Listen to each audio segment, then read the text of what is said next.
Om Namo Bhagavate Vasudevaya. Om Namo Bhagavate Vasudevaya. Om Namo Bhagavate Vasudevaya.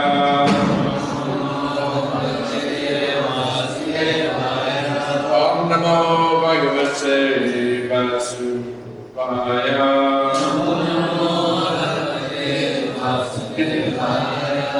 Hare Krishna. So, instead of the regular Bhagavatam class this morning, because I don't know what Jananivas is going to say, but I thought it would be nice to read about one of Srila Prabhupada's pastimes from Janmashtami in 1976. We've got the book, we've got the philosophy, practice, but it's always nice to hear one of pure devotee what his activities are on these kinds of special days. So I guess not many people know all the details, but when Prabhupada started these projects in India, then there were three main places: Vrindavan, Bombay, and Mayapur. A lot of devotees don't associate the opening of the Hyderabad temple with the rest of Prabhupada's activities, but that was a fourth big project that had been taken on. And the opening of the Hyderabad temple took place on Janmashtami in 1976. So I thought it would be nice to read a few pastimes from that era. The host of our programs in Hyderabad was a man called Mutyal Rao. He was a member of Parliament and he was at least very attached to Srila Prabhupada, even though his behavior was not always very good. In other words, he was a drinker. He was an MP, but he openly used to go to the bars and drink alcohol and things like this. But at the same time, he had this strong attachment to Srila Prabhupada. At the end of this visit, actually, we came to Prabhupada and asked if he could get initiated. So Prabhupada kind of put him in an odd circumstance because Mr. Rao, he had problems following the four regular principles. Hare Krishna. We've got a microphone.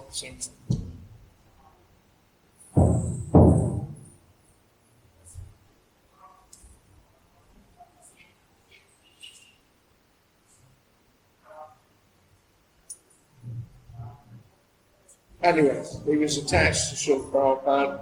We had a program in the preceding day before Janmashtami, and Mr. Rao had in his garden, he set up like an auditorium, not exactly an auditorium, but it was a nicely cleared out space, and at the end of it there was like a small shelter. Like the singer sang, and he would sing. Is this actually on?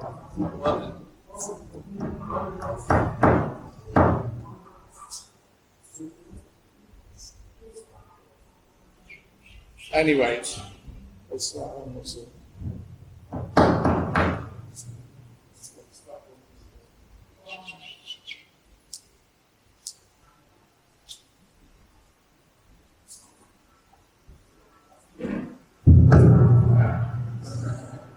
Okay.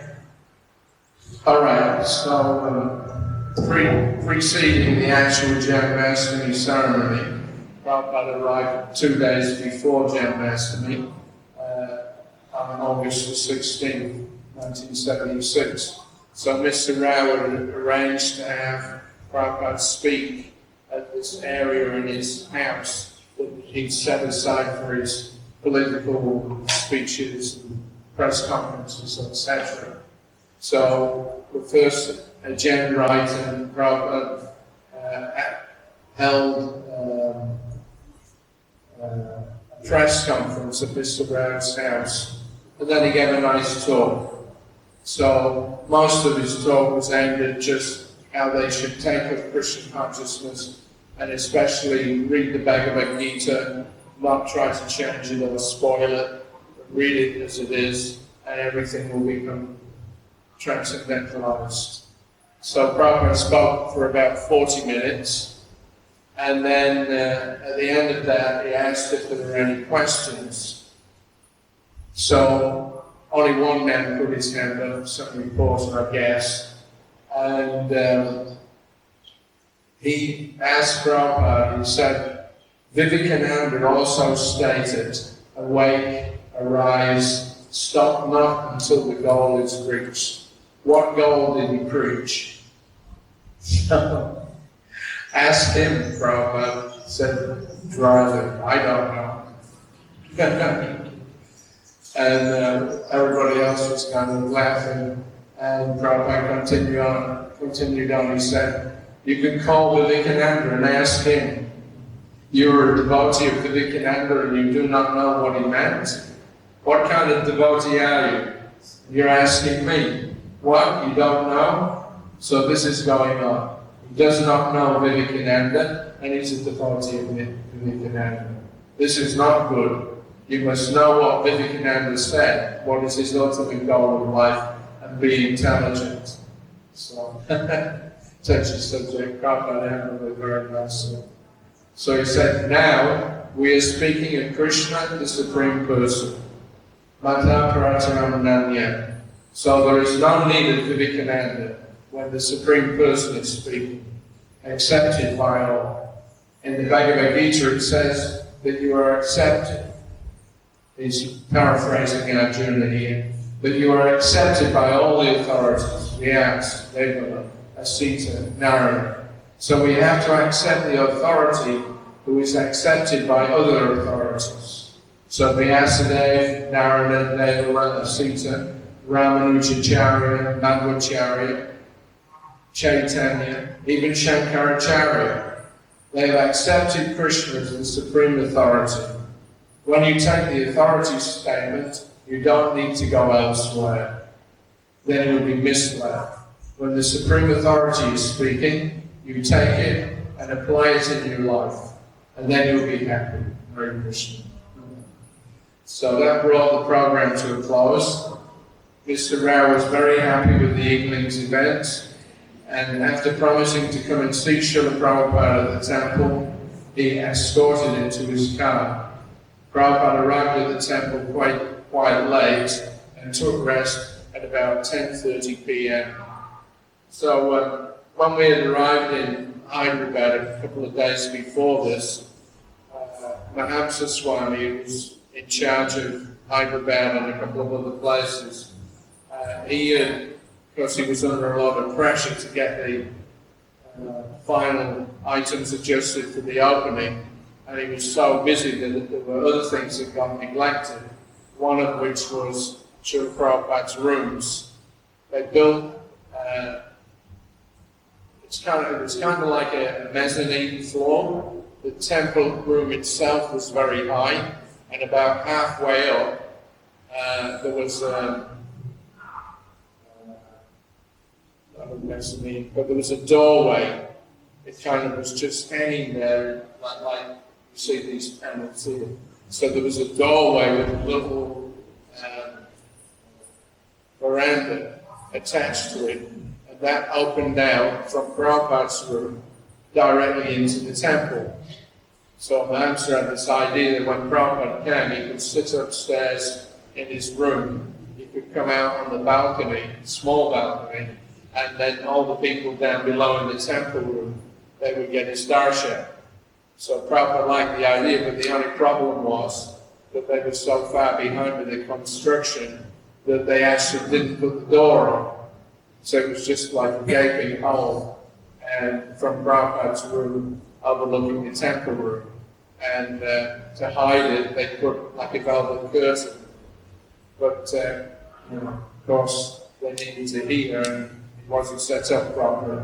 So the first night when Prabhupada arrived, they'd taken him to the life member's house. And he stayed the night there, Hari Prasad Vajruka. He was a man, businessman. He gave 560 acres of land for developing a Krishna conscious center in Hyderabad. Not this one. This place was about 2 hours drive in a place called Menchal. So Prabhupada spent the first night there, but then early in the morning, 5 o'clock, he told us, now let's go and stay at the temple. He said it doesn't matter what condition it is, but I should be there, not here.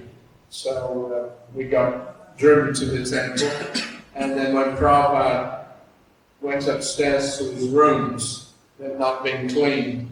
So I had to get a broom and sweep it clean, whilst Prabhupada was standing there watching me do it. So it was a bit of a bother. But anyway, we cleaned it up, Prabhupada moved in. Later on he complained a little bit about the arrangements. He had an asana in his room, and there would be 2 big roundy bolsters like these. But they were very big, very high. And Prabhupada, he called him a hamster. And he said, what is this? He said, these bolsters, they're so hard that they're made of stone. So, anyway, he didn't want to get on his case too much because he knew, so many things that had to be done in time for the almond the following day. So, anyway, Prabhupada got back at 10:30 p.m. I gave him his massage, and then he went to sleep for a short while. So when I left Prabhupada's sitting room, the small balcony that overlooked the temple, I heard some noise coming from the temple, so I opened up the curtain a little bit, peered down into the temple room. And it was quite an amazing sight because there were about 10 or a dozen brahmanas. Sampath Kumar Bhattacharya, he was from South India. He was quite a well-known personality in South India. And I think they were Ramanujacharya followers. But they had come, they were friends with the devotees, and they had come to Hyderabad to help do all the pujas. So this particular night, this is the day before Janmashtami, I heard all this noise, there was kirtan going on, there was chanting going on like Vedic mantras. So I had to squeak and look down into the temple room, and I was surprised to see Lord Jagannath come walking through the door. So they had already got Radha Krishna deities, Radha Madan and Mohan, they'd been installed a couple of years before. And now, on the opening of the temple, they were going to install Gaunitai and Lord Jagannath. So Radha Madan and Mohan were actually 6 feet tall. They were the biggest deities in ISKCON at that time. And so they had Gaunitai made to the same proportion. And Lord Jagannath, Baladeva and Subhadra, they were about 3 feet high, something like that, quite big. So they were just bringing Lord Jagannath, wherever they'd been keeping him, they were bringing him into the temple to get ready for the morning's pujas and then proper installation. So when I look down, there's Lord Jagannath, and the brahmanas are all surrounding him. Our devotees were having an ecstatic kirtan. And one by one they brought Lord Jagannath, Subhadra, and Baladev. And they stood just in front of the deity room. And once they brought them in, then all the devotees started having this ecstatic kirtan. So as they're chanting and dancing, then these South Indian brahmanas, they got very enthusiastic. And they also started chanting and dancing with our devotees. And then at one point, I saw there was one fellow, I mean, they were like your typical image of a South South Indian Brahmana. They're big bellies, lots of fancy dhoti and shawl, and big beards. So this fellow, I saw him, he was jumping up and down and dancing with our devotees. As he did that, then our devotees were getting more and more enthusiastic. So they were playing off against each other. They started jumping up and down. So I saw this rather portly Brahmana, and he's there jumping up and down, and then all of a sudden he stopped. And then he put his hands out like this as if he had claws, and he started rolling his head back and forth, and going like this as if he was ripping apart something or other. And then after a couple of minutes of that, he suddenly collapsed on the floor. And then his compatriot Brahmanas, they came up always from.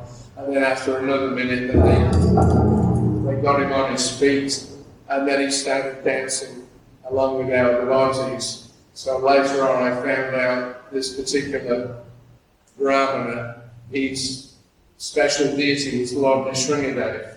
So, getting involved in the kirtan with our devotees, he got carried away, and his Nrsimhadev Bhav started to manifest. So he was making movements as if he was a lion. we didn't say anything. We thought about it. Leave that one. But anyway, it was very nice. And the Brahmanas themselves, they were expert in their pujas. Sampak Kamal used to tour all over South India, and he had met Jananivas Swami from Islam and Chайтanya-charitamrita, and made good friends with him. And they were, at that time, one of the few groups, Vaishnava groups, that actually accepted Islam. There were many other groups that were against us because we were foreigners, Smarta Brahmins. But this group of Brahmins were very, very nice, very friendly, and very much appreciated what Srila Prabhupada was doing in spreading Krishna consciousness all around the world. So that was Lord Jagannath's pastime. So the next day was August the 18th, and it was Krishna Janmashtami. So we're all fasting for the full day until midnight. Surprisingly, considering his weak condition, Prabhupada said that he would also observe the full fast. He has also contracted a slight case of dysentery since he arrived there. So Prabhupada's health at that time was going down. It was getting very weak. And on top of that, he had to deal with this dysentery. But still, he up until about 10:30, he completely fasted. 10:30 at night. So, in the early morning, Prabhupada rang for me. Although I had supposedly cleaned his rooms, he noticed that his silver lota was tarnished, and the balcony was covered with a thick layer of dust. So he mildly reminded me that it was my service to attend to these things. He said that if I didn't do them, then he had to see to them himself. I sheepishly concurred. I had neglected the polishing of the lota because it was a task that was normally taken up by the local temple cleaning crew. So wherever Prabhupada travelled, the devotees would be assigned for the duration of his visit, to take care of the cleaning of his rooms, take care of the flower arrangements. Maybe we were also cooking and doing his breakfast and lunch. And so Prabhupada, we were used to Prabhupada walking out at sunrise, and he'd go for a 1 hour walk. So whilst he was out on his walk, then generally the ladies, or sometimes the men, they would come in and clean up Prabhupada's rooms. So this particular morning, Prabhupada didn't go for his walk. There was so much that had to be done for the opening of the temple that there was nobody assigned to clean Srila Prabhupada's rooms. So then I did it. And I remember I was cleaning, polishing, not polishing, but I was cleaning everything up. Prabhupada had a silver lotus, and I looked at it, and the thought struck me that I should give this a polish too. And then I thought, no, it's not so bad, I'll leave it. So, as happened many times, I'm going to ask Shruta Kirti about this too, where as soon as Prabhupada walked in the room, he looked straight at the lotus. He said, why is this not clean? You know, if you're a little bit lazy or, complacent, Prabhupada would come and he would hit straight on the one weakness that you have. So he immediately said, get it all cleaned up. And this velvet cloth was hanging where this door was supposed to be.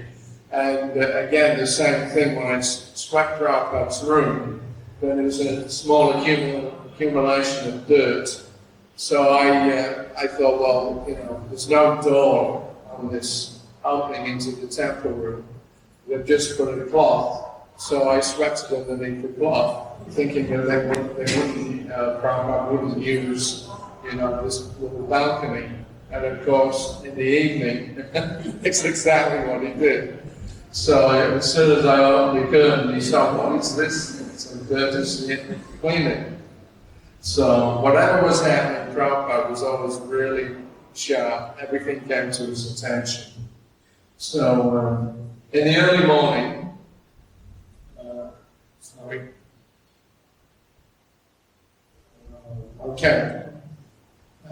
in the early morning, Prabhupada also asked for Mahamsa and Gopal Krishna. So he took his massage early at 8:45 a.m. and he called for Mahamsa and Gopal Krishna. He asked them, why is the temple not decorated with garlands of flowers and strings of mango leaves and banana trees for the opening? We pointed out that although today was such an important occasion, the temple room was bare. That's another thing that he didn't like. They're not decorated the temple. They were, again, too busy doing all the things, getting set up for the installation, etc. And again, Prabhupada, the first thing we noticed. So Mahamsa's excuse was that he'd been busy with all the other arrangements. Prabhupada was obviously agitated at the lack of proper organization, and he mildly chastised Mahamsa for the dirty and unfinished condition of his quarters. When he had moved in, cement dust was everywhere, and the bathroom was barely working. Prabhupada lightly thumped on the bolsters that flanked his asana, and he complained that they were so hard that they were no better than stones. He said the rooms of the spirit, and then he added to that, he said the rooms of the spiritual master should be ready even before the deity room. So he said this is the higher form of worship. So they were very busy, fixing the temple up and the kitchen and all these things. And for that reason, they had not actually cleaned out Prabhupada's room properly or furnished it nicely. They thought they would do that later on. It was more important that they make sure that every arrangement was made for the deity. So Prabhupada immediately corrected him and said that actually the worship of the spiritual master comes before the worship of the deities. So they went off to try to reorganize things. So thanks to Prabhupada's timely intervention, they were able to arrange suitable decorations just in time for the ceremonies. So at about 11 a.m., Prabhupada went down into the temple, and 15 minutes later, the chief minister, Jalagam Bengal Rao, accompanied with the Minister of Endowment, Sagiswara Narayan Raju, and Mr. Mukhtar Rao, the MP, and other local politicians arrived for the ceremonies. Prabhupada sent the sannyasis to receive them at the front entrance to the property and escort them into the temple room. Then he sat They then sat the two saint ministers on elaborately carved gold leaf chairs to Prabhupada's right, and offered Mr. Motilal Rao accompanying seats to his left. Mahamsa Swami acted as the MC, announcing who each of the visitors were to the crowd of about 400 or 500 people. Prabhupada then asked the Chief Minister to speak. So Jananivas Swami and Caitanya-charitamrita, there was another sannyasi that comes along. Anyway, Mahamsa. So they had come to see Prabhupada the day before to discuss the details of the installation, and they were kind of halfway through Chaturmasya, so they'd grown their beards a bit. And when Prabhupada saw them, he called them into his room and he told them, shave up. He said, this is much more important than any observance of Chaturmasya. He said, it's not good that you look so dirty and scrubby with these beards. So they immediately went off and had their heads and faces shaved, so they looked like puppet Brahmins. Prabhupada did not like beards, unless it was grown for a particular purpose, like the 4 months of Chaturmasya. If a person wanted to observe the Chaturmasya vows, then all right. But Prabhupada said that doesn't just mean you grow your hair. So there are so many strictures on Chaturmasya, you have to follow them all, not that you just grow a beard. Oh, I'm observing Chaturmasya. And so they were running around, frantically speaking. Prabhupada went down, the Chief Minister came, and Prabhupada, Mahamsa was the MC, so he asked the Chief Minister to speak. So, stepping up to the microphone, his Chief Minister welcomed the crowd of onlookers to the temple, which he described as a gorgeous ashram. He told the attentive audience, it is not far from the truth to say that there is no place like this in our world.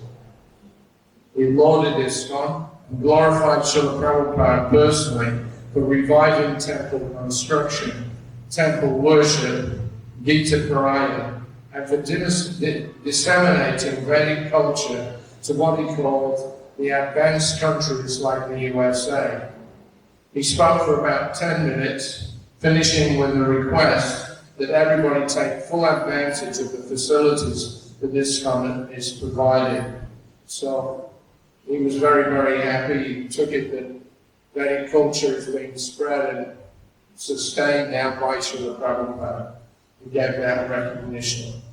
Prabhupada was very pleased because he knew that if he could get local government interested, then there would be a chance that would help us to develop the temple or other areas. So then, after the CM spoke, Mr. Raju spoke, followed by Motilal Rao. Now this Surya Sahib Surya Narayan Raju, he was the Minister for Endowments. What that meant was that sometime previously, the Tirupati temple and all the temples in Andhra Pradesh have been taken over by the government. And so they're kind of like what we call nationalized. The individual ownership was cancelled, and then it was all under the control of the government. And the reason for that was, of course, there was crores and crores of rupees that were coming and being given Tirupati to Balaji. So the government, they concocted some story that the trustees of the Tirupati temple were not behaving properly and they were not spending the money properly. So on that excuse, they nationalized the whole temple scene in Andhra Pradesh so they could get their hands on the money that was going to the deities. So Mr. Rao, he was the he was the person who was in charge of the endowments. So that meant he had to figure out how to use all this money, millions and millions of rupees, in a proper way. He was a nice man, actually. He was pious, but he had no idea about deity worship, about how to look after Tirupati and all the money that was coming in. So he did actually have several meetings with Srila Prabhupada on this visit to ask him, what should we do with all this money? What is the proper way? And Prabhupada's reply to that was that you should use this to set up a Varnashram system. And he said that they should be very careful not to spend even 1 rupee of Balaji's money on anything other than the support for the deities in the temples. So they listened very attentively, and I think a day or two after the opening of the temple, Mr. Raju invited 7 of the government ministers, like the main Andhra Pradesh government. So they were all invited to Mr. Raju's house. 7 ministers came, and then Prabhupada lectured them on how to properly look after Balaji and the funds that were being given to him. So it looked like they would do something to help us, but in the end they didn't. But anyway. So Mr. Raju then spoke, followed by Mujjal Rao. Mr. Rao addressed the crowd in Hindi, giving another strong personal endorsement for Prabhupada's work. He said, "We are very fortunate Bhaktivedanta Swami Prabhupada, a very elevated personality, has come here to open this temple with the generous donations of so many generous people, especially Mr. G. Pullareddy." So G. Pullareddy, he has some shops in Hyderabad, so he had this piece of vacant land, and when Prabhupada had gone to Hyderabad, I think in 72 or 73, around that time, then Mr. Pullareddy offered this land to ISKCON and requested that we build a temple there. So Prabhupada took it up. He was very happy. Mr. G. Pullareddy was one of the guests also. And the minister said, if he had not given this place, we could not have this temple. Therefore, I am indebted to all those people who have helped to construct this temple. Declaring himself to be an avid reader of Bhagavad Gita, he enthusiastically lectured the crowd. At times, he sounded like an apocalyptic fundamentalist Christian preacher. You know, get those guys that, ranting religious leaders. So he was getting very invigorated, telling the crowd, you have to support this temple, you should read Bhagavad Gita every day, this is very important. So this was good, that was one of the main functionaries there. So, therefore, he said, I am indebted to all of these people who helped this temple. Declaring himself an avid reader of Bhagavad Gita, he enthusiastically lectured the crowd, at times sounding like a fundamentalist preacher, as he warned the audience to devote their time to hearing the words of great saintly persons before impending destruction of Pralaya overtook India. He said, we should meditate on these words, not that we hear from one ear and let it out the other. That is not punya. Just like the chief minister said, that we Indians, we're taking to their Western way of life, and they're taking ours. So he said that we are losing our intelligence. He was talking to his fellow Indians. He said, I really feel that these days Pralaya is coming, means destruction. It is very, very bad, Dham Mayapur. Therefore, I request you that when a saintly person comes to preach amongst us, we should take his teachings to our hearts and do some service to the humanity. And we should not deviate from Bhakti Marg. Bhakti, he said, has become a joke nowadays, means in India. He said, if I started wearing saffron cloth or chanting Hare Krishna, the whole world would laugh at me. Therefore, please do not make fun of Bhakti and do not make fun of God. This is very sinful. When someone preaches about the absolute truth, both the speaker and the listener get the benefit. In the same way, when someone blasphemes, both the speaker and the listener get bad reactions, sinful reactions. So, on this auspicious day, I congratulate the Chief Minister and everybody who's come here today, and also with special congratulations to Swamiji. I have a special respect for Swamiji. So many ministers, chief ministers come and go, but their words will remain with us. And in the same way, these saintly persons preaching will always remain with us, and their name will always remain in the hearts of the people. All the good deeds that they've done will remain with us. So, very nice endorsement. He sounded like a full-on ISKCON devotee. Yeah. And he said, I have some special relationship with the Swamiji. I've been watching him with all of his Western disciples. One of his disciples came and said to me, I have come from sinful Burma, the West, to speak to the people in India of Punya Bhumi. He said, I was completely overwhelmed. So please try to understand Bhagavad Gita and read it every day. We are expert in singing cinema songs. I also do that. I also play the sitar. But I always read the Bhagavad Gita, and I'm very proud of it. Please therefore start reading Bhagavad Gita. You all just come and have a darshan and offer your respects. That is not good enough. But also you try to elevate yourself more and more.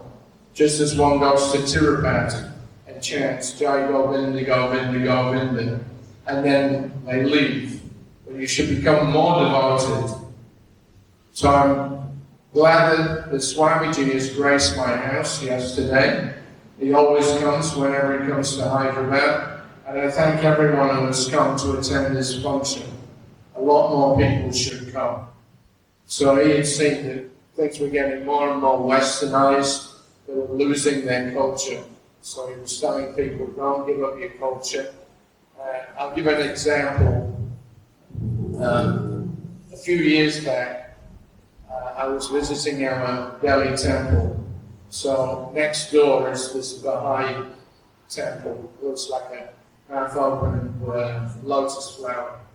So as I was walking along, because I was in my culture and daughter, so there was a small group, young people, about 20, 25 years old, 3 or 4 men and a few ladies were with them. They were out walking in the grounds. So as they walked past me, I was with somebody, I can't remember who it was, but as I walked past, they all started laughing. So I looked at them, and then, they weren't being impolite. There was a kind of an irony that struck them. One of them said that, well, we're looking, he said that you're a Westerner. Why are you wearing Indian clothes? So I said, well, you're Indian. Why are you wearing Western clothes? Because we're in India. And then they realized that, the irony of that, they all burst out laughing. But that's the fact. In India, people prefer Western culture. Been taken over, so Prabhupada's trying to revive Vedic culture. So after Mr. Raju spoke, Prabhupada delivered his keynote address. He spoke on the Srimad Bhagavatam, 1st Canto, 7th chapter, verse 6. He told his audience that the literary contribution of Vyasadeva is not possible for anyone else to repeat in any age, and that of all the literatures presented by Vyasadeva, the Srimad Bhagavatam is the spotless Purana, free of any cheating. In it, Bhakti is established as the stage beyond liberation, although some may claim otherwise. Prabhupada emphasized that that is not the opinion of Shastra. He told the crowd, it is a misconception that Bhakti is a help towards moksha. Brahma Bhuta Prasanatma. Without Brahman realization and Brahmasmi, there cannot be any jubilation or prasanatma. He said that because Bhakti is inactive on the liberated platform, the Krishna consciousness movement may therefore be a little difficult to understand. He quoted Bhagavad Gita 7:3 and said, we understand specifically, Krishna was born in Mathura, he is the son of Vasudeva, and so on and so on. But one has to understand Krishna, tattva, in truth. And Krishna says, Janma kama chamadivyam evam yomati chakrata chakradeva pranajana nayati. If you understand simply Krishna, tattva, then immediately you become liberated. So Mr. Rao had stressed that everybody should read the Bhagavad Gita, and so did Srila Prabhupada.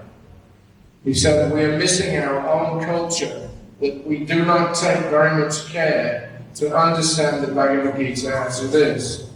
We make out our wrong interpretation and spoil the whole thing. So these habits should be stopped, otherwise our culture is almost already lost. So then this Bharatiya culture, it is very important culture. Chaitanya Mahaprabhu has said, Parapupaka. The Bharat Bhumi is meant for doing good to others. Bharat Bhumi is not meant for exploiting others. This is Chaitanya Mahaprabhu's mission. Because every Indian is born Krishna conscious. That's interesting. Interesting statement. Every Indian is born Krishna conscious. That's definitely the most elevated stage. But simply by being born and living in India, you chant the holy name somehow or another. Everything is Krishna. I remember when I first came to India, I was surprised to see the Krishna bicycle store, the Krishna this, the Krishna that. We revere the holy names as our life and soul. But although people in India have kind of fallen from that standard, still you can't avoid Krishna's names. They're here, there, and everywhere. So, therefore, Prabhupada is saying that every Indian is born Krishna conscious, and naturally he has got an instinct. So do not destroy it. This is our request. If we simply introduce this Krishna consciousness movement, then you'll very soon see that the face of the whole of India will be different. Because he was following Krishna's direction, he said that the Krishna consciousness was successfully spreading all over the world, and he modestly referred to his hard labor of the last 11 years as only a teeny and humble attempt. So Prabhupada's making reference that I'm trying to get help, but no one comes. No one is getting any help, so I'm forced to do it by myself. But still, he said, things are going on and improving. So I attended many lectures that Prabhupada gave in India. I traveled with him in India for about a year or so, and practically every few days there would be some pandal or some meeting. And Prabhupada would always push this point. You are Indians, you were born in Punya Bhumi, you were born in the land of Krishna, so you must take this Krishna consciousness up. And sometimes give long lectures just to tell people, don't give up your culture, you remain with your Krishna conscious culture.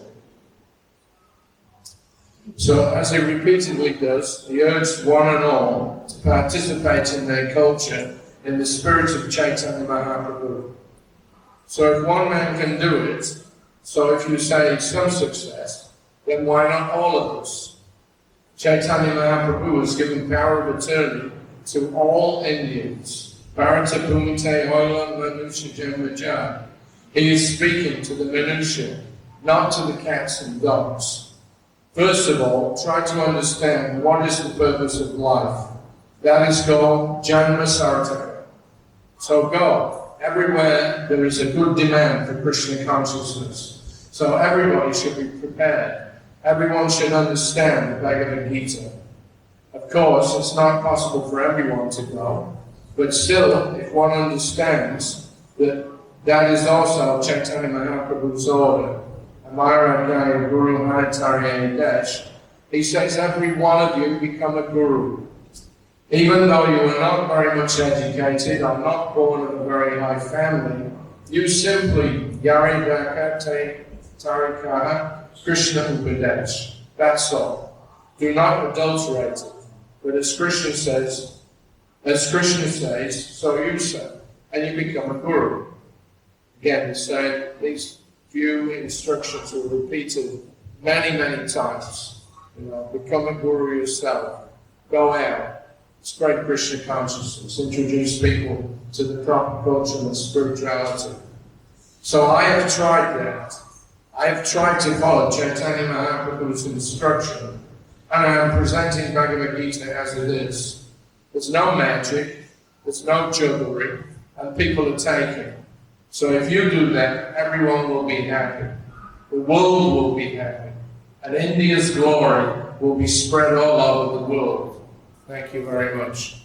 So, those of you that have been to Delhi, you'll see on the exhibition building that they've got there in the big Delhi temple, that it's called the Glory of India. Yeah, the Glory of India project. So here Prabhupada's using the same phrase. If you just go out and preach Krishna consciousness, even if you don't know much, or you have to stay at home, but preach somehow or another, that will be the glory of India. So Prabhupada's lecture finished, and then he dismounted the Vyasasan and went with his guests to the front of the deity room for the first darshan and arati.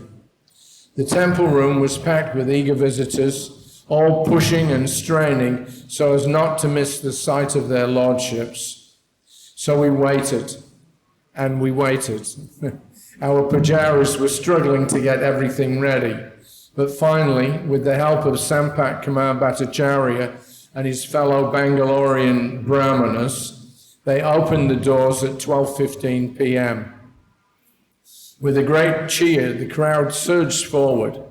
The priests blew 3 long blasts on their conches, announcing the imminent appearance of the Supreme Lord and his eternal associates. Then the curtains opened to reveal the splendorous forms of their lordships, Sri Sri Radhamadana Mohan, Sri Sri Gaurnitai, and Sri Sri Jagannath Baladev and Subhadra. All of them were beautifully dressed, and the crowd pressed forward yet again while our devotees chanted in an ecstatic kirtan. Srila Prabhupada, appearing well satisfied with the ceremonies, remained with his guests at the front until the end of the arati. Then the chief minister and other guests took their leave, and Prabhupada returned to his rooms, where he stayed for the rest of the day. So that was the main part of the ceremonies. They got the deities installed, they had the first arati, and then Prabhupada took a little rest. The temple was closed for the afternoon, whilst the devotees cleaned up. But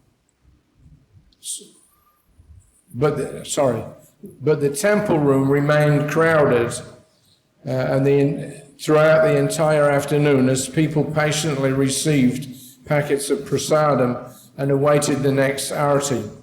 So people had come at midday, they stayed there the whole afternoon and waited for the next arati at 5:30 p.m. Most of the devotees went out on a Harinam parade through the city. An elephant led the procession, carrying the small Gaurnitai deities. Even when the parade left, the temples stayed 3/4 full, but there was no program to keep the guests engaged. So they all went out. if you have seen their pictures from 1975, the year before when the Vrindavan temple was opened, they also had an elephant in the procession. So they did the same thing here in Hyderabad. So, the parade returned at 6:45 p.m. and after another energetic arati, the devotees asked the crowd to sit while they chanted bhajans. During the chanting, Mahamsa came to Prabhupada's room and requested him to sit out on the balcony and benedict the crowd with his darshan. So that's to set that little balcony that I described before. So Prabhupada was happy to oblige. The balcony itself was only about this wide.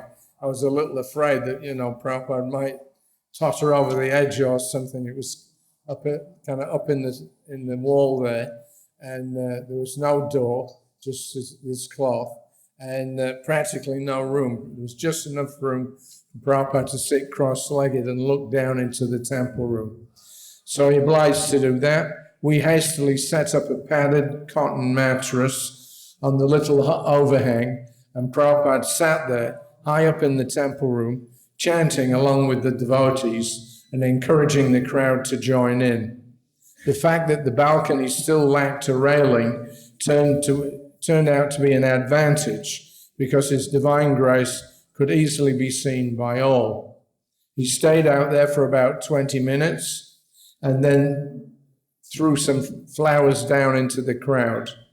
When the bhajan ended, Prabhupada returned inside, and the enthralled audience was then shown the film Spiritual Frontier. So in 75 or 76, I think 76, Yadavara and his wife Vishaka, they made this film called Spiritual Frontier. Has anybody seen that? See, that's the problem with, Siddhanta. Actually, Siddhanta's seen. This is a problem with the electronic media. Yeah, you get something wonderful done, but then after a year or a couple of years, then it becomes defunct and you have to redo it all over again. We're only one generation, from when this film Spiritual Frontier was put out, but not a single one of the devotees has seen it. Anyway, it was a very nice film. It was about New Vrindavan, simple living and high thinking. And Prabhupada liked it very much. They had like a film premiere, an opening showing when Prabhupada was in Los Angeles in June of 76.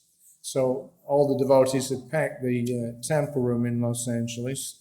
Prabhupada was sitting on his Vyasasana, so the deities were to his left. The projection of the film was directly in front of him on the opposite wall. And Prabhupada was watching it very intently. He was very pleased with the film. And at one point they showed some cooking going on. And I think Caitanya was cooking puris and making some crabapple chutney. So I was watching Prabhupada when this image came up in the film. They're cooking and there's this puri floating in ghee in a wok. And when that came up on the screen, I saw Prabhupada. He looked at it, his eyes opened, and then he reached out as if he was going to get the puri and brought it to his mouth. So it was very funny. I don't know whether anybody else saw it, but I was. Did you see that? It was really funny. Anyway, so now they brought the film to India. They showed it to the crowd at the opening of the temple. Everybody was very impressed. So then in the late evening, Prabhupada asked Palika to cook Ekadasi Prasadam, because it's Janmashtami, so we took Ekadasi Prasadam. She served it to him at around 10:45 p.m. We were all amazed that Prabhupada had managed to complete the whole fast for the whole day.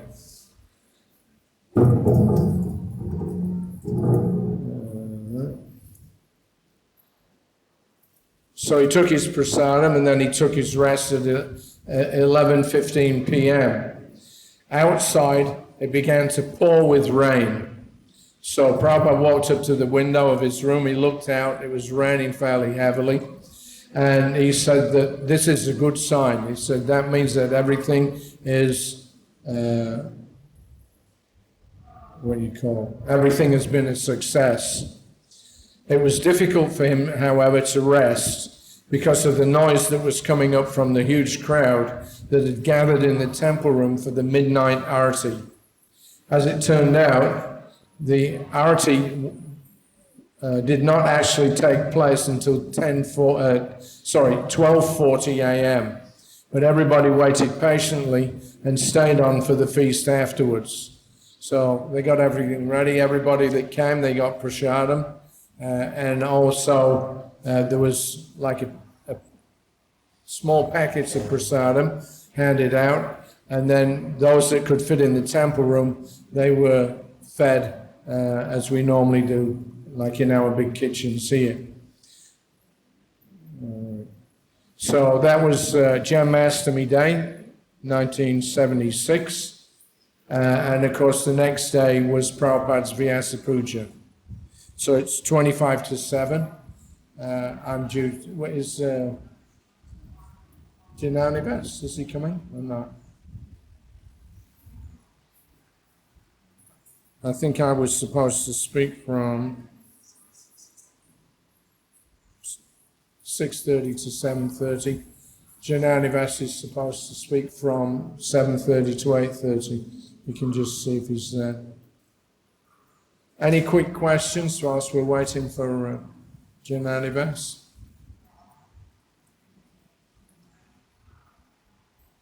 No questions? Yes, back to Sauri.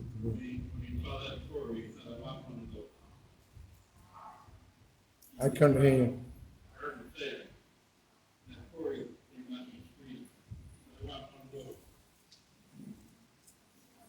I can't hear a word because of the fans and I'm deaf. Prabhupada said that I want one of those. Okay. When the Puri came up on the screen, then Bhaktisiddhanta Prabhu was saying that Prabhupada actually commented that I want one of those. So, very nice. Any questions? All right.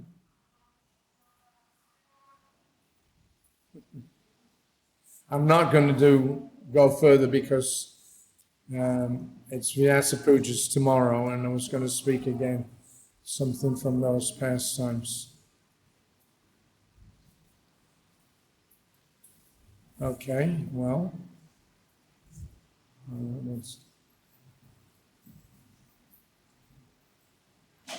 is he coming or not? I know some of you may not know, but Jananivas Prabhu has been having some weakness. He's got a little bit of a fever, and he's had some problems with his hands kind of freezing up a little. So, nevertheless, here he is. Are you coming over here this way, Prabhu? You're speaking, right? I can't hear you. What did you say? You have to speak really loudly, I'm deaf. I was asking if you're finished. Yes, I'm finished. Yeah. All right, thank you all very much. Sri Krishna Janmashtami ki jai, Srila Prabhupada ki jai.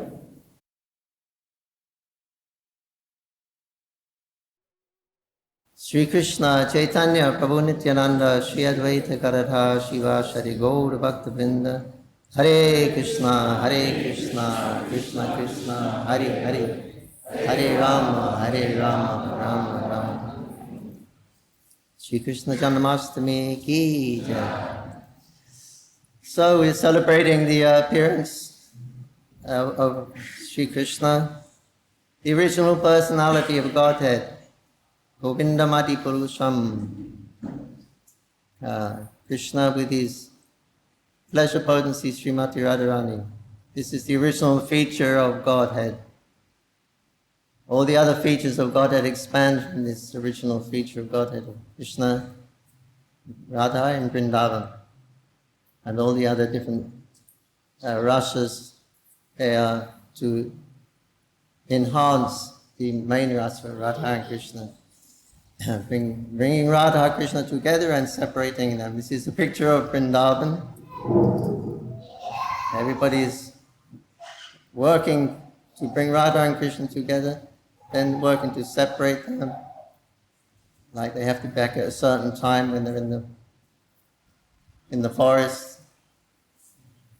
So this Sambhoga, Vipalambram Sambhoga, separation and union. This is the picture of Vrindavan.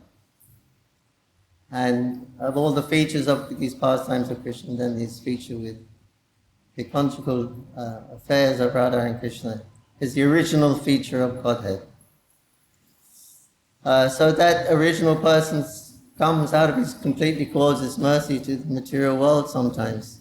Even in Kali Yuga he will come in different forms. In his, especially in the form of Lord Chaitanya Mahaprabhu, and also in the form of his holy name. Caitanya-charitamrita Adi Leela 17 is Kali Kali Namarupi Krishna Avatara. In this age of Kali, Krishna has appeared as the Hare Krishna Maha Mantra. This is another appearance of the Lord. He's appearing in his own holy name. And Prabhupada said in the Srimad Bhagavatam, what we're reading now, the 10 chapter, 22nd verse, 2nd chapter. Prabhupada said Krishna has taken birth or taken shelter within the womb of the Krishna consciousness movement. ISKCON Ki. So Krishna's taken his birth in the Prabhupada's, or Chaitanya Mahaprabhu's movement of Prabhupada's establishing the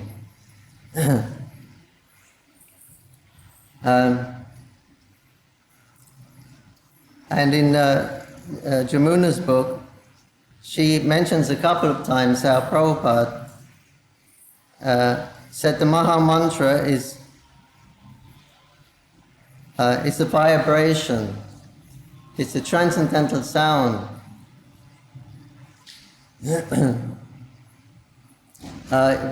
Which when it's experienced as a sound incarnation of the absolute truth, it will naturally attract one to the presence of Krishna in his holy name. I was in Prabhupada's room one time with Shatsvarup Maharaj.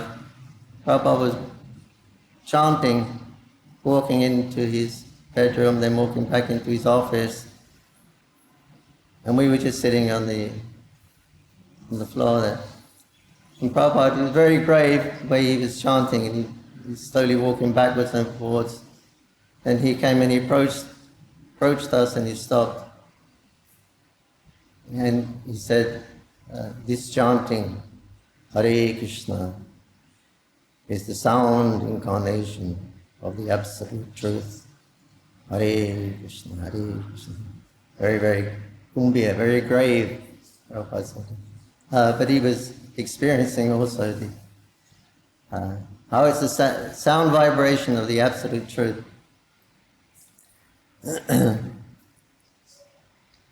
So when anybody comes into contact with this transcendental sound vibration, they can experience Krishna. It's a direct process. It is Krishna. It's not a process. We'll actually we're trying to progress on a different progress, like Karma Yoga and Gyan Yoga. But the goal is Krishna. The goal and the means are Krishna. He is present in his service and his holy name, and he is present there. So it's Krishna consciousness is a direct direct perception of Krishna. Of course, one has to be qualified and purified to feel that vibration. The Prabhupada said in another letter, he wanted to start a world Harinam Sankirtan to go all around the world. It's about 1968. And he was telling Jamuna and the other devotees that you should form this Sankirtan, world Sankirtan. We'll start in India and then we'll eventually, Prabhupada wanted to take it all around the world. So, in a letter from Srila Prabhupada to one Mr. Agarwala, 1968, Srila Prabhupada wanted Mr. Agarwala to organize a Sankirtan party in India, and Prabhupada would send some American devotees to train them in their style of kirtan. Srila Prabhupada said, I think it is very nice I think a very nice Sankirtan party can be organized to travel all over the world. I have tested it. It definitely has that melodious vibration of Sankirtan. If they are performed by serious devotees, and if they perform by serious devotees, it can attract people from the very spiritual platform. From the very spiritual platform, we can be attracted just by hearing that. They hear that vibration. It's one of my godbrothers. His name is Acharya Das, from New Zealand. He was a butcher. His profession was killing animals. But he said he was in his city, and then he heard this Sankirtan, and he saw the devotees were coming in Harinam Sankirtan in the street, and they were dancing, and it was full of ecstasy. And I don't know if he had seen them before, but somehow or another he said he hadn't seen them before, but somehow or another he said he just ran to them. He said, and tears were pouring from his eyes, and he just saw them dancing, and he started dancing and showing all symptoms of ecstasy. He'd never seen them before, but he told me this story. So how effective it was. So Krishna was there in his holy name. And so Prabhupada was saying in this letter, if it's done by serious devotees, it can attract people from the very spiritual platform. And it at once makes the spiritual background very smooth. Then spiritual instruction from Bhagavad Gita can be implemented very nicely.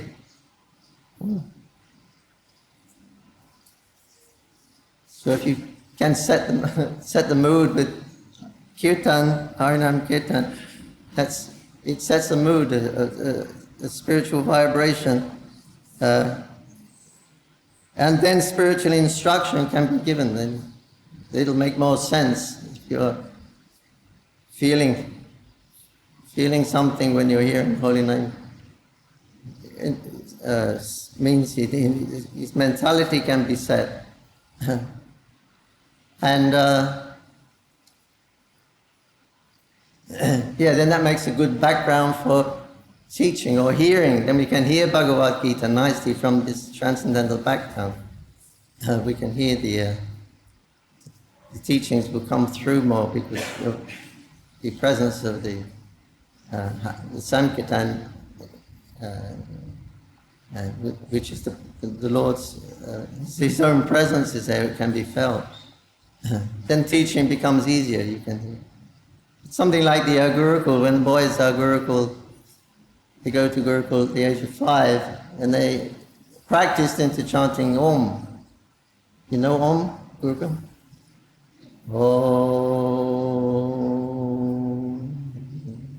Anyway, they practice as young boys to chant Om, and that brings them to the transcendental platform.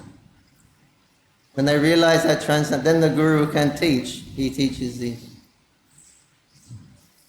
especially the bhakti gurus, they can teach more esoterical teachings because they understand that Om, the background, makes things, teaching goes smoothly. Realization is there.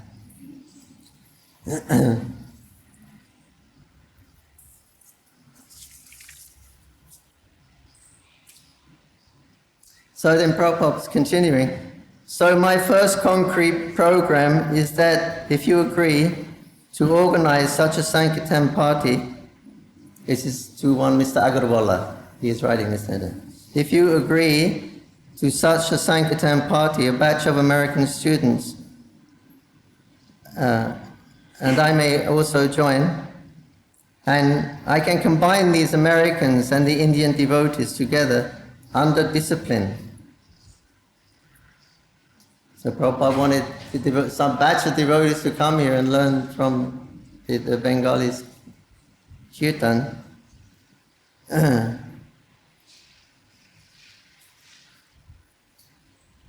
And then he would train them, Prabhupada person could train them under discipline. I combine these American and Indian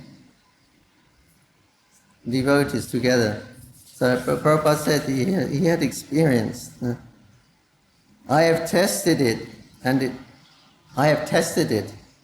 definitely, that melodious vibration of Sankirtans, if performed by serious devotees, can attract people from the very spiritual platform.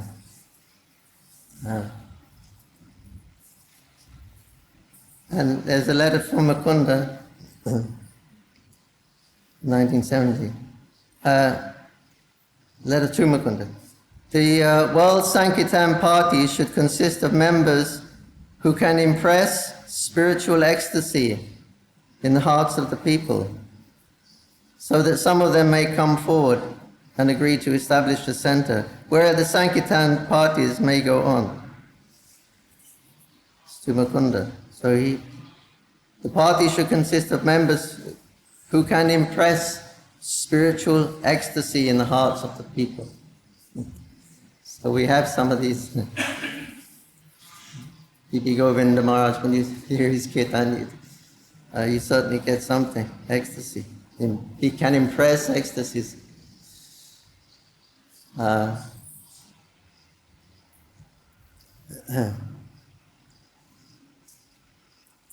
So, as factually sambandha, you're getting a connection to Krishna on the transcendental platform through the transcendental sound vibration.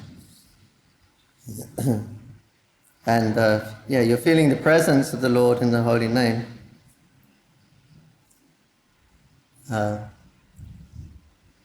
So Krishna is appearing in many forms, especially the holy name. This is the Harinamo Harinami Kevalam Kalu Nasteva Nastiva Nastiva Gatiranyata. So whatever devotional service we do should always be accompanied by the holy name. It's like the life of everything. We have the Navabhakti, Shravanam Kirtanam Smarana Vandana Padasevanam Pujana Sakhi Chani-atma Nivedanam. 9 angas of bhakti. But if the holy name is there, then they don't become complete. But if the holy name is there, along with the other 8 angas of bhakti, then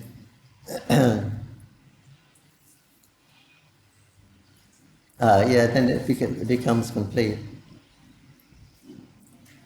So Krishna can do that. He can appear in his own holy name. He's non-different between Krishna's form, Krishna's name is on the absolute platform.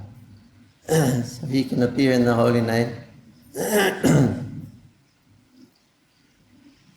And in Kali Yuga, Kalo Sudra Sambhavi, so we're all Sudras, so how we can make spiritual advancement, feel transcendental vibration, we're all But the activities of sudras, or the occupation of sudras, they dance, they chant. Gandharvas and all these, they're considered sudras. So it's perfect process for Kali Yuga, because everyone is sudra, born a sudra. So the occupation of dancing and chanting is done by sudras. So it's a good occupation. So yeah, anyway, somehow or another we become attracted. So Krishna, yeah, he can appear in all different forms, even funny forms, like Jagannath. But he makes me very happy when I see Jagannath. It's a strange form, but he appears there in Puri, thousands of pastimes of Jagannath. Here, Rajapur, how Lord Jagannath made his appearance here to his devotee.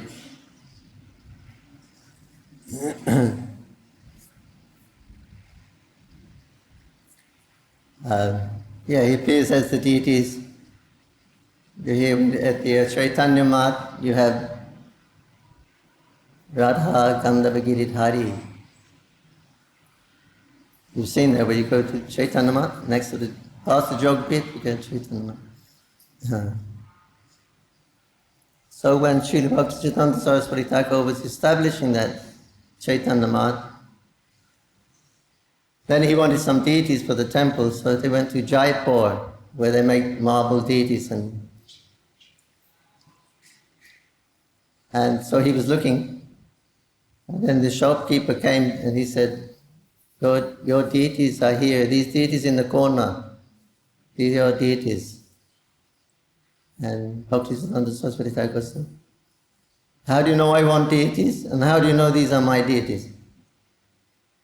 And he said that last night, these deities appeared in my dream, and they said, tomorrow, a Mahapurusha will come, and I want to accept his seva. So he said, I can see that person is you. You are that Maha Bhagavata. So you please take the deities. And he actually donated Radha Gandhava Giridhari to Bhaktisiddhanta Saraswati. They say he was his favorite deities.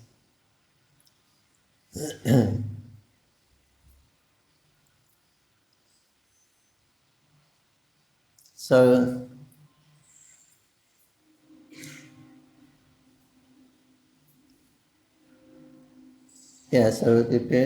our relationship is with Radha Madhava here at the Mayapur Chandrodaya Mandir, GOVP.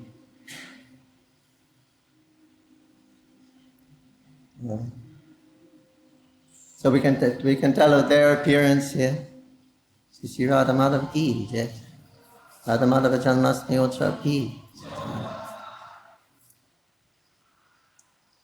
So when Srila Prabhupada was on this world's Sankirtan party, which is hearing about, when Prabhupada was in Vrindavan, then one life member, Mr. Dalmia, he donated 3 sets of deities to Prabhupada. One set he sent to Berkeley, one set to Boston, and the other set Prabhupada kept with him on the party of the traveling Sankirtan. Excuse me. And when Prabhupada was in Gorakhpur, he was chanting this song to these deities, Jai Radha Madhava Kunja Bihari. And he went into an ecstasy, internal ecstasy, for some time. Then afterwards he came external again. And he said, this is such a nice song. He said, this is a picture of Vrindavan. He said, Radha Madhava there, Jasoda is there, Jamuna, Govardhan. And such a nice song. So we like to think that this was the installation of Radha Madhava, but Prabhupada was just chanting and went into ecstasy.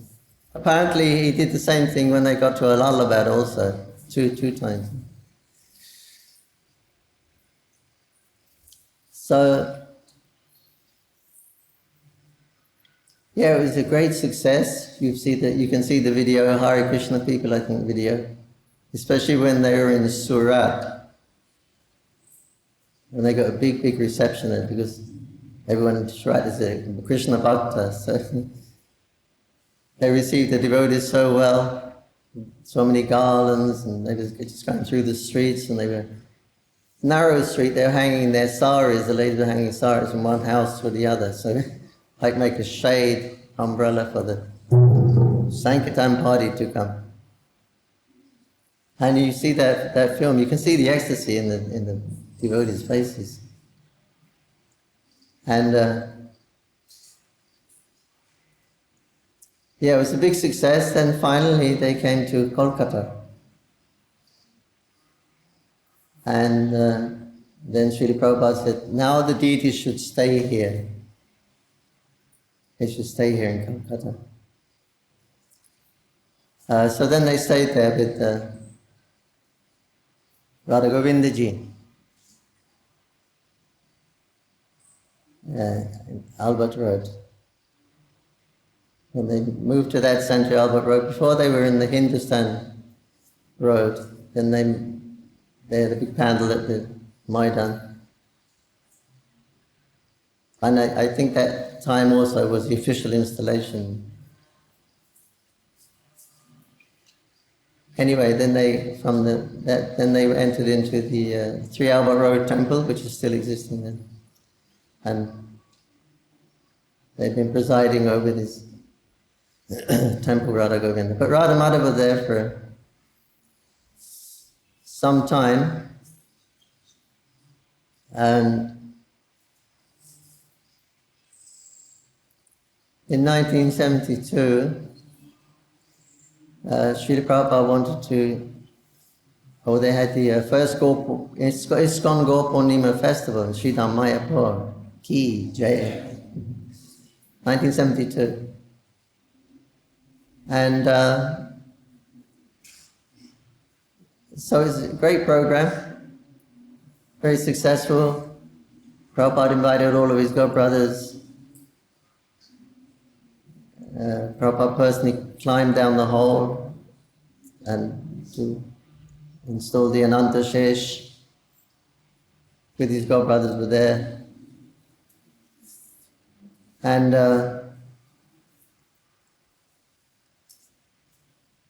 more or less we're on the southwest corner of the TOVP. That's where the foundation was laid, that area there, for the whole project. So anyway, at the end of the festival, Gaur Purnima festival, everybody went back to their countries. There's mostly Americans. Krishna consciousness had developed more in America at that time, so there's about 70 devotees, mostly all American. And anyway, so everybody left, they went back to their countries. And Prabhupada said, where is Radha Madhava? And the devotees said, well, we put them in the trunk. We used to have to carry them in a little steel trunk. And they're going back to Calcutta. And Prabhupada said, no. He said, now they're here in Mayapur, they should stay here. They should not leave here. So at that time, Radha Madhava came from Calcutta to attend the program. They were presiding over the Pandal program. Yeah, then Prabhupada said, no, they should stay here now. He said, Prabhupada, where will they stay? So where are you staying? We said, we only have the Bhajan Kutir. That was all that was existing. We had some tents and everything for all the devotees. But Bhajan Kutir was the only building, so Prabhupada said, no, then Radha Madhava can stay there until we build a temple, nice temple. So then Radha Madhava stayed there from 1972. And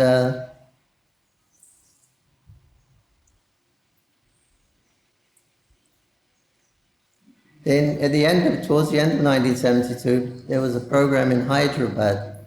And Prabhupada wanted, I think he got some land donated and he wanted to establish a temple there. So he had a big program, a pandal program. And thousands of people come for these pandal programs. And the devotees were thinking, we don't have any deities. There's no deities to take for the pandal. He said there are some small deities in Calcutta, little Radha Gopinath, they're about 6 inches high, but nobody can see them. There's thousands of people. They'll get lost. So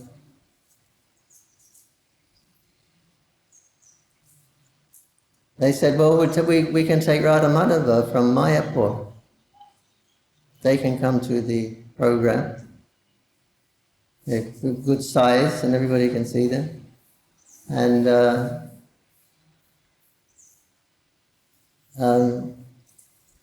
we can take little Radha Gopinath from Calcutta and bring to Mayapur, and the worship can go on in Mayapur to the small Radha Gopinath just during the program. So that happened, and Radha Madhava went to Hyderabad. And then Srila Prabhupada came to attend the program, and he came to the deity, paying his obeisances to the deities. And because at that time I think there was only 2 temples. Calcutta and I don't know if Bombay was established at that time. Anyway, Calcutta and Mayapur, and maybe Bombay. But they were they're the only temples we had in that time in this country, in India. So then Prabhupada came to attend and he was paying his obeisances. Who are the deities, he said. They said, it's Radha Madhava, Srila Prabhupada. He said, from Mayapur? Said, yes, Srila Prabhupada. He said, I told you those deities should stay in Mayapur. Why did you bring them? Now when they go back, they should stay there. Never leave. Not leave.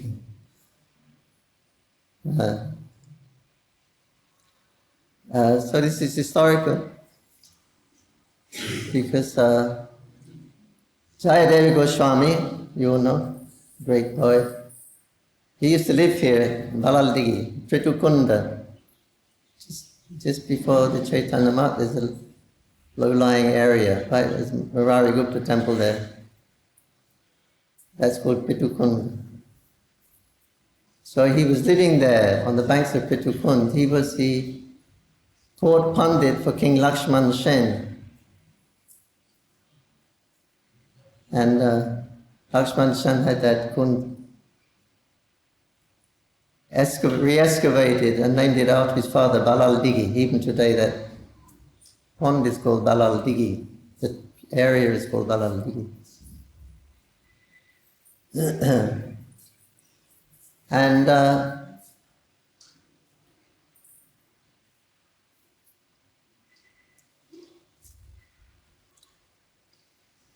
so he was the court pundit for King Lakshman Sen, the son of King Balal Digi. King Balal. And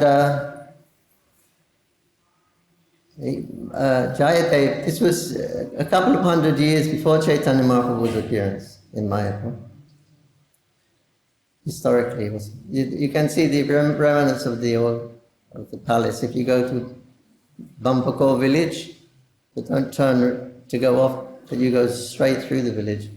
There is the palace of King Lakshman Sen is still there. It's archaeological, what they call it, preserved thing. So it's there still, you can see. So anyway, King Lakshman Sen and Jayadeva Goswami, these a few hundred years before Chaitanya Mahaprabhu came to Mayapur, or appeared in Mayapur. Because he's eternally here, but his appearance and disappearance.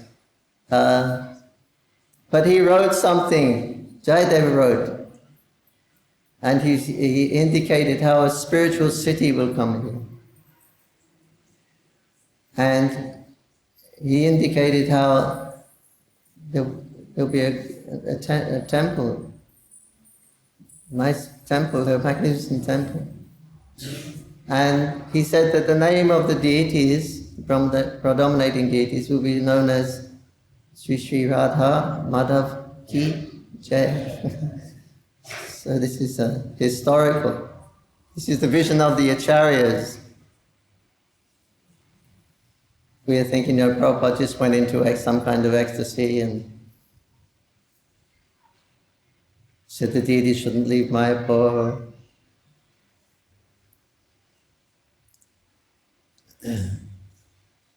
No, this is all the predictions of the previous acharyas.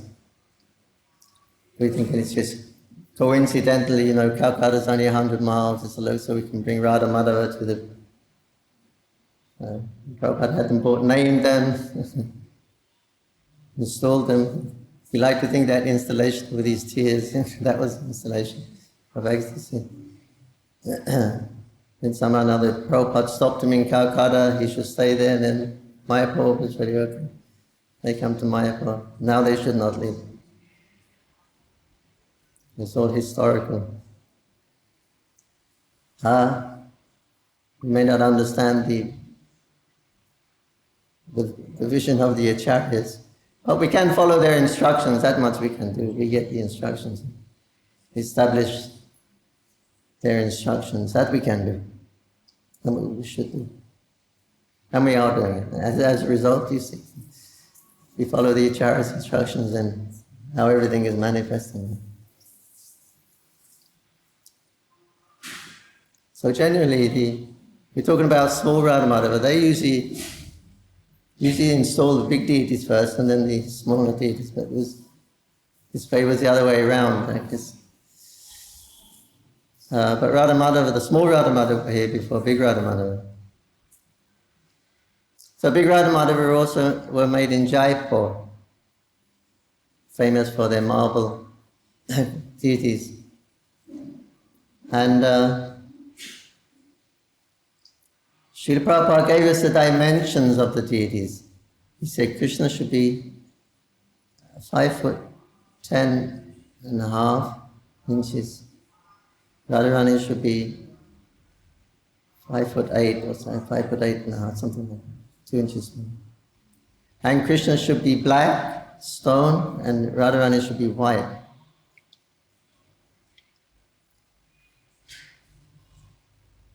So we try to follow those instructions. And so they were made in Jaipur. And one of the main supervisors was Omkara. He was a pujari in Vrindavan. And so he was going to Jaipur to supervise the making of the deities. So he went there. When they were finished, so then he said to the Shilpi, the person who makes the deities, yes, so what do you think, Shilpi? And the Shilpi looked and he said, maybe the eyes are a little bit too big, because ISKCON devotees were given all the directions so how to make the deity. It wasn't, he didn't, he has his book, the Shilpi Shastri, they have, which gives you directions on how to make deities and how big different parts of the body are. So, but ISKCON devotees, they wanted it kind of in a slightly different way. So Omkara Prabhu, he asked us, Shilpi, so what do you think? He said, maybe he made the eyes too big. So then the Shilpi got his tape measure and he measured no, that's all right. He said, actually everything is okay, it's perfect. It's all according to the Shilpi Shastri. But he said one of the Biela family. Biela is a very rich family in India, pious. He said one of the the Shilpi said that one of the Bila family members came here and they saw Radha Madhava there and just fell in love and just, I want these deities. And Shilpi said, no, I made for ISKCON. He said, well, you can make another one. He said, I can't do that. He said, well, okay, then make me another one. No, he said, you give me that one. I'll give you all the money you need, plus extra 1 lakh rupees, a lot of money, plus extra lakh of rupees. And he said, no, so I can't make that. It's this special deity. I can't reproduce this one. He said, when we have black marble and white marble, he said generally the black stone is twice as hard as the white marble stone. And but in this case, he said they're equal. The white marble is exactly as hard as the black stone. Usually it's not like that. And he said when we are making the deity, we are carving the deity of Radharani, there's a beautiful ringing sound is coming, constant ringing as we are, like beautiful music is, ringing music is coming out all the time.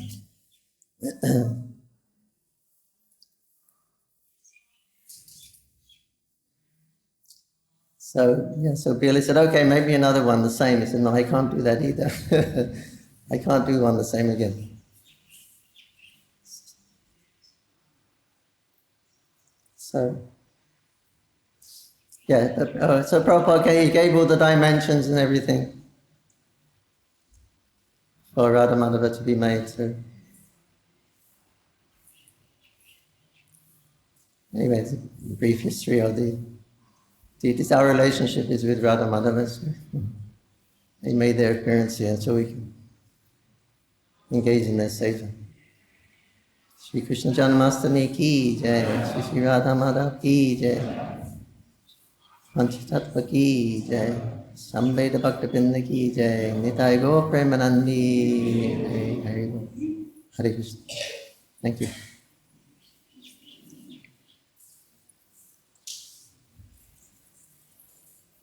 Okay.